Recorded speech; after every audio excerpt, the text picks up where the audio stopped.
Welcome back folks for another episode on what's coming next for World of Tanks. Now with the 9.3 patch, the Russians will receive 2 new light tanks starting at Tier 7, coming right after the repositioned MT-25. So today's video is going to be about the Tier 7 light tank, the LTTB. So not a lot of stuff was known about the LTTB other than that it was a blueprint proposal for a Soviet light tank between the late 1943 and the early 1944. So during this time, a lot of plans and blueprints and proposals of new tanks to replace the current T-34s. So as you can see here, there's a lot of tank in works to replace the old KV tanks as well as the T-34 tanks, because those two tanks were the backbone of the Soviet armed forces or armored forces, and they were looking for a tank that has the mobility of the T-34 as well as the armor of the KV tanks. So they were looking for new stuff. So a little history lesson. Basically, as you can see here, this is the T-34. So the Soviets were looking for a new tank design to replace the T-34 as well as the KV tanks. They have a few designs in mind, such as the T-43, as you can see here, and the A-43 right here. So these two tanks you already know in game, as well as the KV-13. So the LTTB is not a real proposed tank because the only thing known about the LTTB is only the hull armor of this tank, and that's pretty much it. So the hull armor looks like a weird hexagonal shaped thing, so it is well sloped at the sides, but this is only a proposal. The turret was never made, and that's pretty much known about this tank other than the hull armor. So wargaming has to make up a fictional turret for this thing as well as engine and guns, because the only thing you know about this tank is the hull armor and that's pretty much it. But during this time, the KV-13, the T-43, the A-43 were all in works, and they were trying to figure out which is the best new tank design to replace the T-34 and the KV-1 and KV-2 tanks. So basically what happened is the KV-13, while still decent in armor as whatnot, later became the Joseph Stalin heavy tanks. So the KV-13 led to the development of the Joseph Stalin, then the IS-3, and so on and so forth. The T-43 has not as a good penetrating 76mm cannon, so they need a better cannon to deal with Tiger tanks and Panther tanks, and the 76mm cannon were not adequate enough. So the T-43 as well as the A-43 were both scrapped because the gun is not big enough. So in the end, the winner came out was the T-34-85. So basically this tank went, I love girls on pencil, but this tank went over the T-43, the A-43, as well as the KV-13 because it can mount an 85mm cannon with a better turret and improve mobility on the tank. So that's basically a little history about these Russian medium tanks at middle tier. So the armor is probably the only thing known about this tank, the hull armor. The turret armor is missing because the turret was never designed, as well as the engine never specified or the gun using. So basically this tank is just a hull armor and that's pretty much it. So wargaming has to fill in the gaps with other stuff. This is kind of the same way with the Waffenträger E100 because only the chassis of the Waffenträger E100 was proposed, and you already know how the E100's armor is going to hold up, as well as the gun shield thing. So they only saw the gun shield, but they never put the gun shield with the Waffenträger E100's hull. So wargaming had to put 2 and 2 together. So that's how this tank is going to work. The LTTB is only a hull armor, and they're going to put some sort of T-34/85's turret onto this thing and shift it around or something like that. So that's pretty much how blueprint tanks is going to work for this tank. Now historically, with available components, this tank should weigh about 22 tons and had about a 300 horsepower engine. It has 90mm of armor sloped at 60 degrees at the front and a 120mm penetrating 85mm cannon. So the only good thing about this tank was the 200mm proposed turret, but that was never even designed, so this tank is still in the development phase, whereas the T-43 and the KV-13 are already like in prototypes. They already had like working models of the thing. So yeah, this is only a blueprint. So along with the size of the turret ring, as you can see here on the blueprint, wargaming can, and based on historical accuracy, they can put a gun that's 100mm on this tank. But with that 100mm, the breech of the cannon, the little stick back part of the reloading part of the cannon, would be so big that it will have terrible gun depression, about -3 or -4 degrees. So this tank should have crappy gun depression. But in the end, the LTTB was scrapped. Did I just rename it LTTB? Okay, but the LTTB was scrapped because the T-34/85 was way superior, and this idea was scrapped. But what I like about this blueprint is the side armor. The slope side armor kind of reminds me of the IS-6 design, but the IS-6 is more like a octagon instead of a hexagon, where it's more slope here. But that's pretty nice sloped armor. Now if you're gonna put this into a dagger in top peak, or if you're gonna not have a frontal plate like this, except have a, the side armor go all the way in the front into an angle and forming a pike nose with the other side of the tank, forming another pike angle. So this will be like a dagger slash pike nose. This will probably be a pretty OP tank because it looks like a wedge shape. It probably will bounce a lot of shots. So that's pretty cool design. But oh well. But still, the design of the tank looks pretty decent. So this is a light tank instead of a medium tank, but it has the armor of a medium tank. It has 90mm of hull armor at the front. So Russian logics, right? So here we have the in-game models for the LTTB. As you can see, this tank looks a lot like the T-34/85. So yeah, Russians, you have funny sense of humor. This is a medium tank, not a light tank. So if you look at the collision model, this tank also has armor. It has 90mm of slope frontal armor, which is pretty good. 90 at the turret, very well rounded, so it's like the T-34/85. Good mallet of 90mm. Side armor is about 50-ish on the sides, 75 on the side of the turret. So yeah, this thing has armor, so it's going to be the same concept as the T-54 OBL, the light version of the T-54. So that's pretty crazy for a light tank to have armor.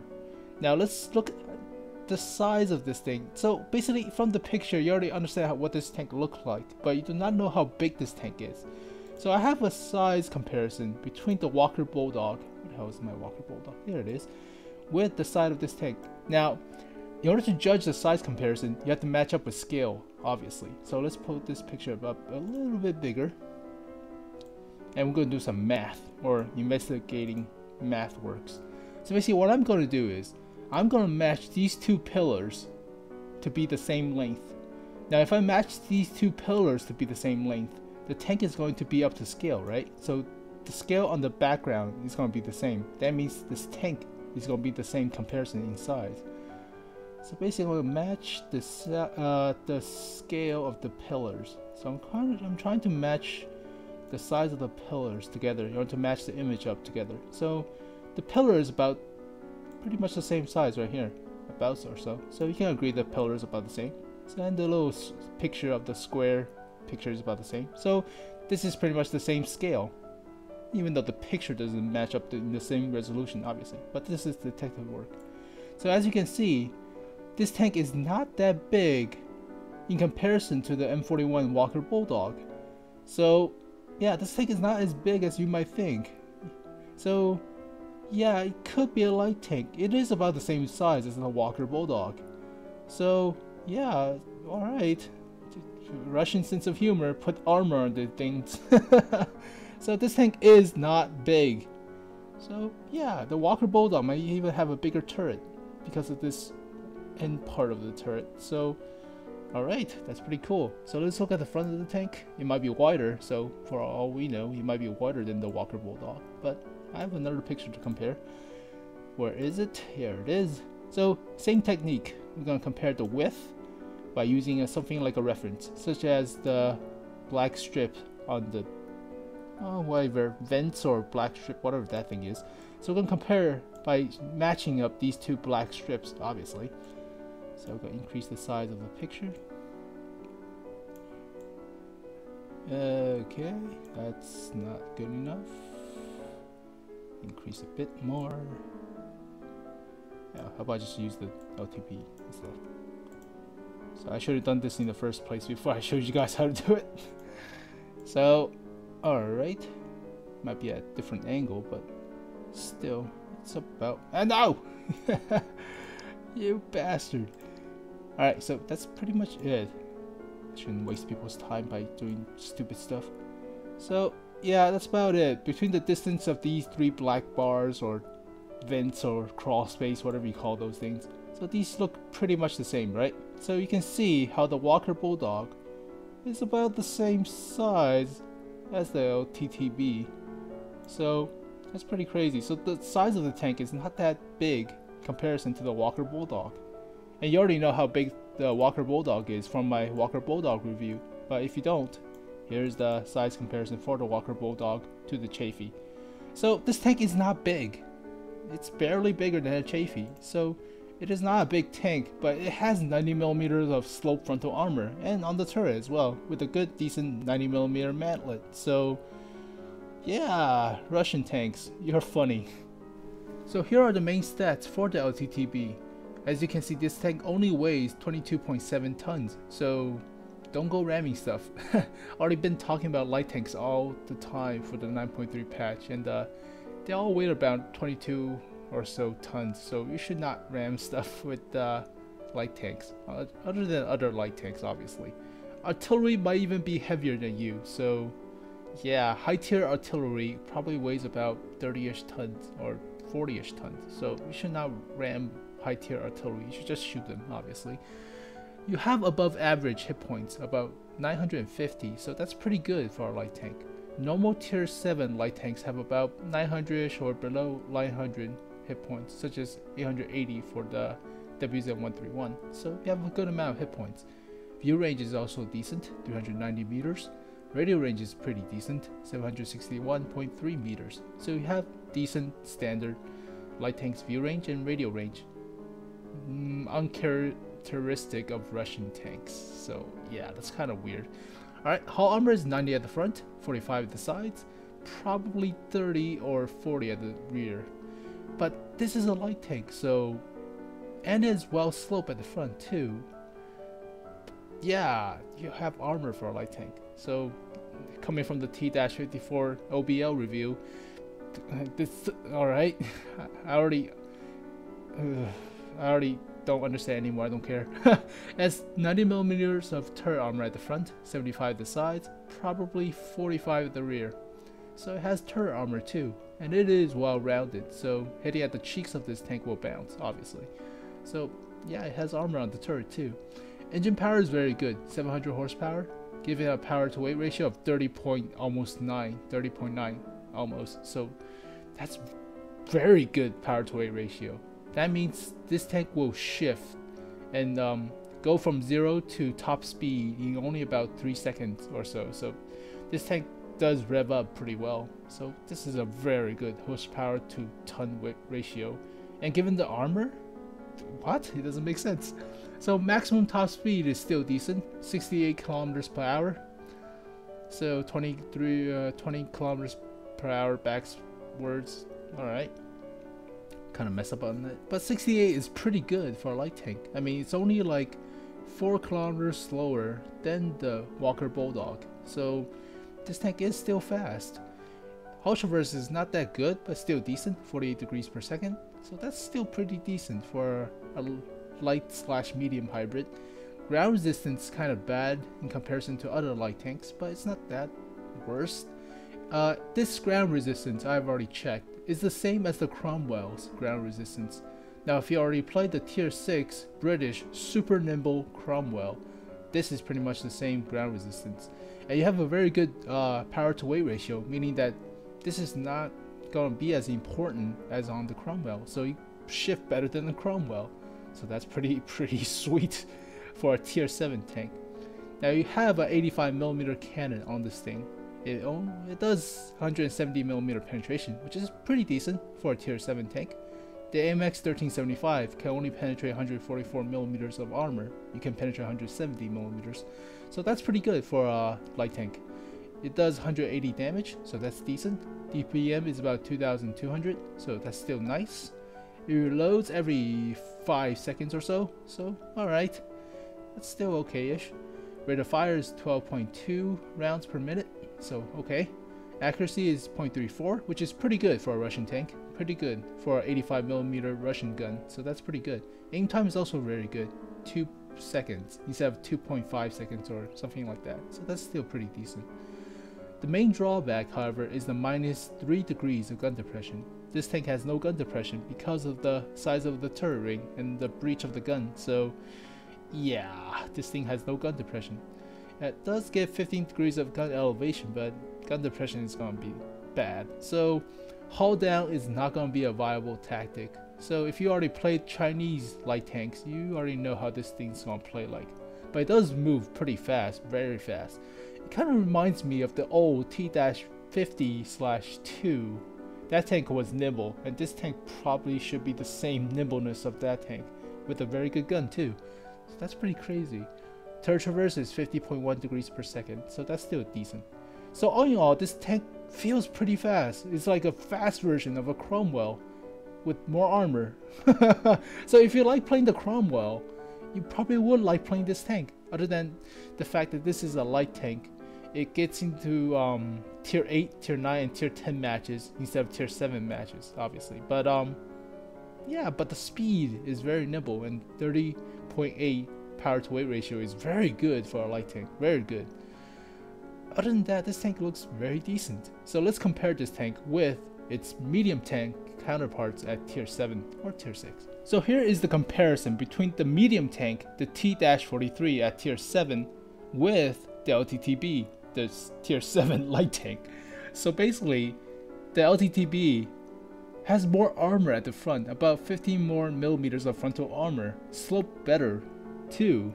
The frontal sloping of the T-43 looks like about 50-ish degrees, whereas the frontal slope of the LTTB looks about 60-ish degrees. So it has better slope and more armor at the front. That's pretty crazy for a light tank. Side armor is only 45 in comparison to 75 millimeters, so that's alright. Rear armor is probably about 30-ish, so 75 for the rear too. Alright, so it got beat on the side and the rear armor. Turret front is 90 millimeters, so both of them are the same. Side of the turret is 90 for the T-43, and it's only 75 for the LTTB. Alright, so side armor got beat. Rear is probably about 45 or so. So the rear of this thing is 90 millimeters. Holy crap, I actually have 90 millimeters of all-around turret armor. That's pretty cool. So in general, the frontal armor of this thing is on par with the T-43, or even better than the T-43 for the hull armor. So that's pretty crazy. Now let's look at the gun. Both of these tanks has an 85mm top gun. So let's look at the penetration. Holy crap!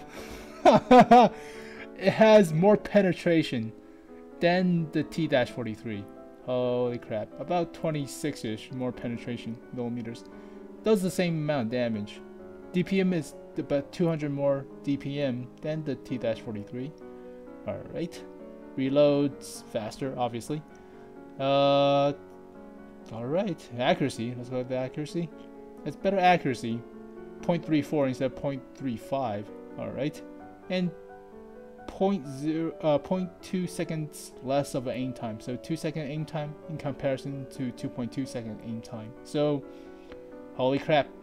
But however, the T-43 has way better gun elevation and gun depression because of the shape of the turret. So the shape of the turret ring and the general inside layout of the turret gives the T-43 a better gun depression and gun elevation. So that has it beat by the, well, that has the LTTB beat in a sense. Now the turret traverse is slower than the LTTB, so that's not only by 2 degrees. So alright. Now let's look at the engine, so it has only a 600 horsepower engine in comparison to 700 horsepower engine. But the specific power, the power to weight ratio, is way lower. It's almost half of the LTTB. That's pretty crazy. So the LTTB can run circles around this thing. Obviously, chassis traverse is only 38 degrees per second, whereas the chassis traverse or the hull traverse on the LTTB is, what is it? 48 degrees per second. So yeah, it's way better by 10 more degrees per second. Top speed is also better by 17 kilometers per hour, and reverse is the same, obviously. Terrain resistance is about the same, but still better on the LTTB. So if you play the crown mode, it's about the same terrain resistance. But other than that, it has way better view range. View range is only 370 for the T-43, and way better view range on the LTTB, obviously.